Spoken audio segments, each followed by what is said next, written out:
छत्तीसगढ़ में भाजपा की सरकार बनते ही अपराधियों के खिलाफ निगम प्रशासन और दुर्ग पुलिस एक्शन मोड पर नजर आ रही है। एक तरफ दुर्ग पुलिस कुख्यात बदमाशों की लिस्ट तैयार करने में जुटी है, तो वहीं दूसरी ओर अपराधियों के ठिकानों पर बुलडोजर कार्रवाई की जा रही है।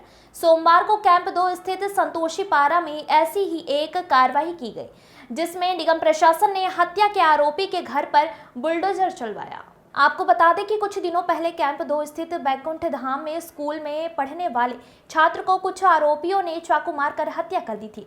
उसके बाद पुलिस ने तत्काल 5 आरोपियों को गिरफ्तार कर जेल भेज दिया था। अब निगम प्रशासन और दुर्ग पुलिस के द्वारा अपराधियों के घर पर बुलडोजर की कार्रवाई की गई। वहीं बुलडोजर की कार्रवाई को स्थानीय लोगों ने सही माना। आपको बता दें कि वैशाली नगर विधायक रिकेश सेन ने वादा किया था कि दोषियों के घर में बुलडोजर की कार्रवाई की जाएगी। उसी के तहत निगम प्रशासन और पुलिस के अधिकारियों ने आज बुलडोजर की कार्रवाई की। नगर निगम के द्वारा पत्र प्राप्त हुआ था और जो नगर निगम के कुछ मकान थे जिनके संबंध जांच के संबंध में एक आरआई और पटवारी द्वारा जांच करके दिया गया कि उनको पट्टा प्राप्त हुआ, तो उसमें से कितने भूमि पर इंक्रोच, तो जो अतिरिक्त भूमि पर इंक्रोचमेंट था उसके लिए नगर निगम ने विधिवत नोटिस दिया।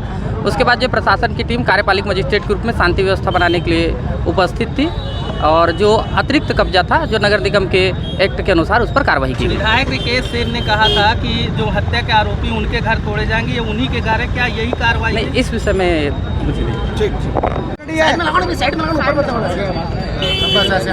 भैया आज कार्रवाई हुई है बड़ी, क्या मामला का पूरा और किस तरीके से जो पूरी कार्रवाई हो जाती है? आज छावनी थाना क्षेत्र अंतर्गत एक मिनट ना, कौन सा एरिया? संतोषी पारा।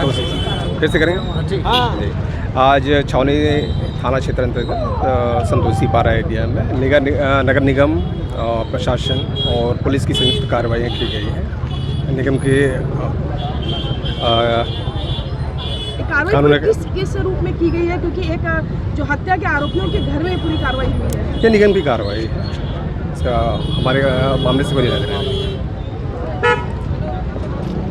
Bureau report.